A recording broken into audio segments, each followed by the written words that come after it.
All right, let's look at some capital letters. We're gonna jump into capitals. We're not doing all the lowercase first and then doing capitals. I want you to start looking at capital forms because it's a different way to learn some of the deeper concepts. These concepts with slant and size and shape, because capitals have their own look. There's not as many patterns in the capitals as there is in the lower cases. So it's not something I want to wait until the end, until we've done all the lowercase to get into these. So let's jump into these capitals.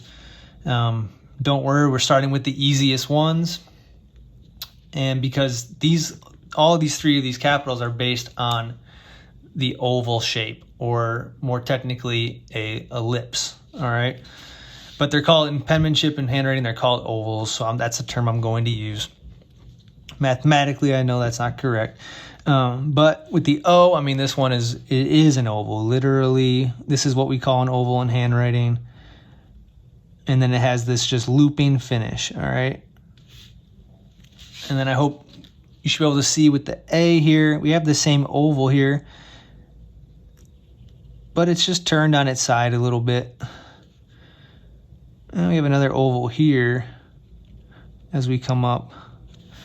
So there's kind of two ovals there, but it's all based on that oval shape. And then the C again, just straight regular oval here, but just with a different look, all right? So that's why we're practicing these together, because they all utilize that oval in a very strong way, and this is a great place to start, and they're very simple shapes. So one thing you should notice is that go back to these forms, they're all on slant, okay? This is our main slant. Now the A, this oval here is off slant in that direction, but this downstroke in the A is going to be on slant, and then the C itself, the whole letter is on slant. I hope you can see how it's leaning in that direction, okay? So let's show you how to execute these.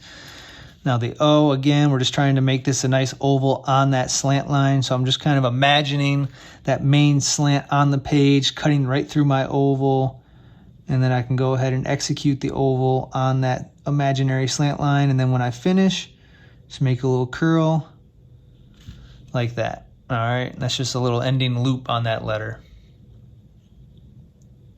Very simple. I mean, the big thing here is just having a nice even oval. We don't want a real skinny oval like this for our O's.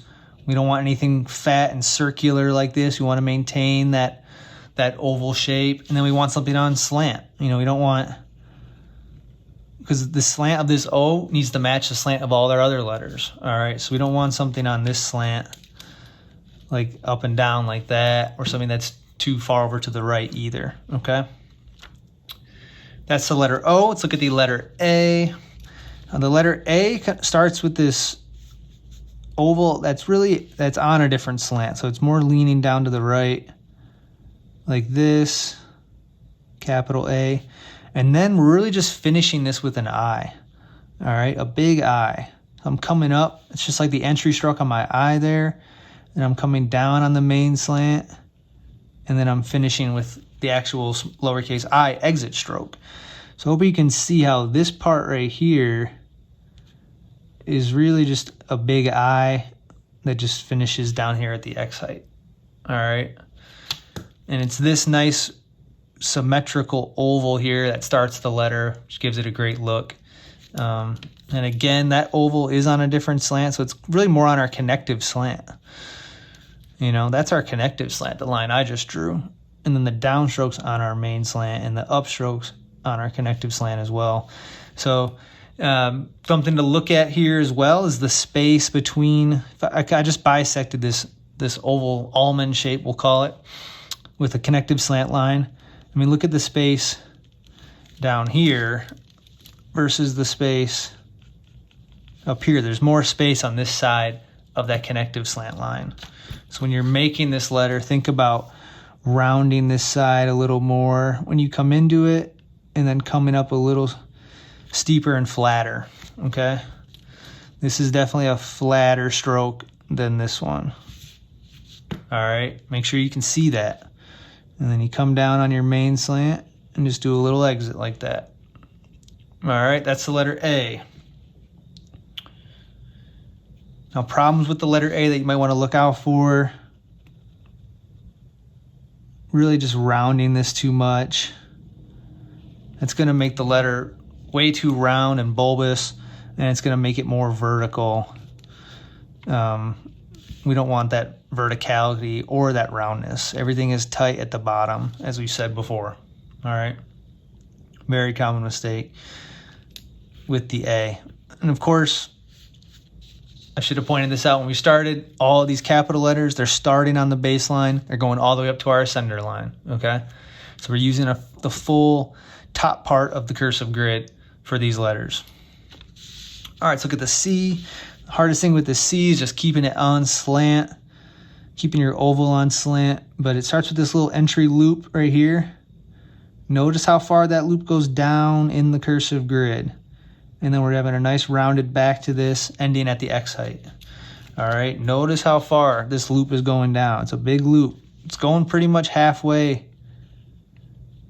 okay, between the baseline and the ascender line. And the slant of this loop, notice the slant of this loop. It's on our main slant. And the body of this oval that the C is making is on our main slant as well.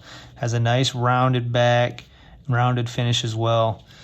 That gives it a nice rounded look, but not too rounded. All right, we don't want a circular oval like this when we're making our C.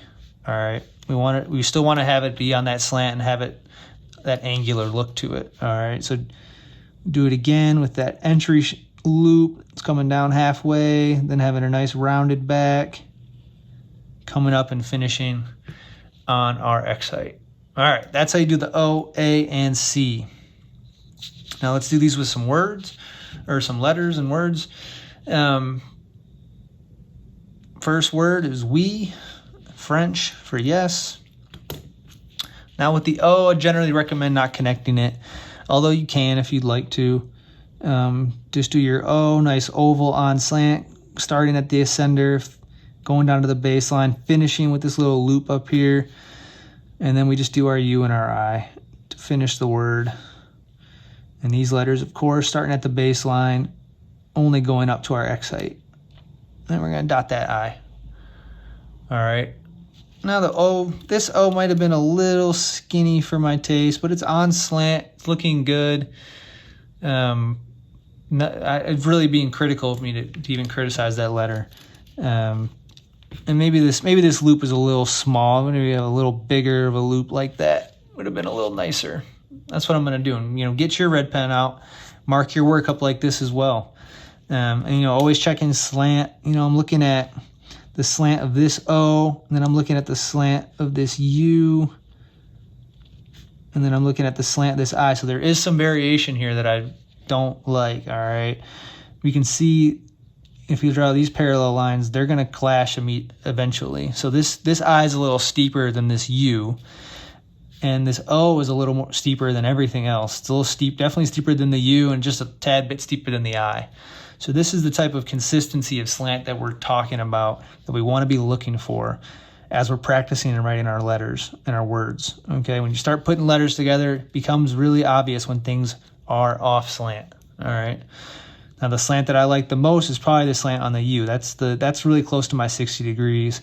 So I want this I to be a little less steep and the O to be a little more slanted as well. All right. Can connect the O if you really wanted to.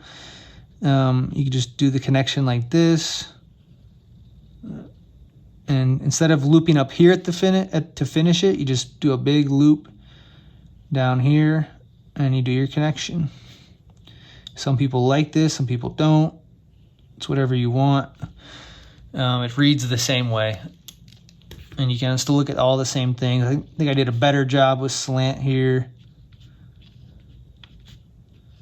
Yeah, those slant lines are looking a lot better, a lot more consistent. Still would have liked to maybe bring this O out a little further like that. And then I'm hitting my baseline with my strokes at the bottom, hitting my X height with these lowercase letters, and I basically hit that ascender line as well with the capital O as well. All right. Let's look at another connection here, the A to the I.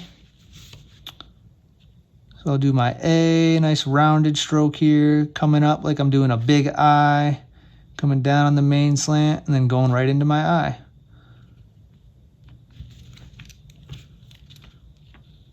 We want consistency here with slant. That's going to control the consistency of these two letters together. Is the two slant lines here on the back of this A and on the downstroke of that I. And it's looking pretty good. I didn't quite hit the top line here, the ascender line. There's a little gap there, so I'm being a stickler. But be a stickler when you're practicing. When you're writing for fun or writing somebody, so for somebody to read something, that's not the time to be critical. The time to be critical is when you're practicing and learning. All right, let's look at Q, and let's make sure we look at our spacing when we do this one, because we haven't talked a lot about spacing in this lesson yet. So let me do my C, coming all the way down to halfway. Nice big rounded C. I'm going straight into my U. And then I'm going to do my U, and then go into my I. All right. Now, I'm not a huge fan of the spacing I just did. And the C is maybe a little too upright, whereas the U is really more on slant, and so is the E. Other thing we can check here is just our connective slants here. So the connective slants, that's what controls the spacing between the letters, as we talked about before. And we can see here that there's a little extra space maybe between this U and the E than I would really like. I want that a little bit tighter, a little more uniform.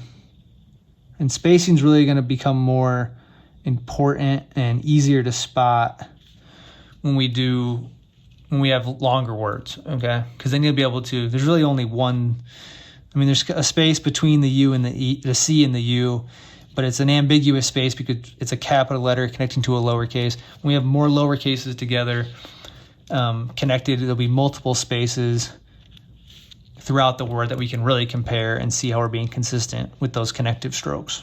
So, all right, that's the O, A, C capitals. These are our first capitals, so spend some extra time if you need to with these and really get them down, and come up with some of your own words, and definitely spend some time practicing these new letters and reviewing the letters we've already done so far throughout the course.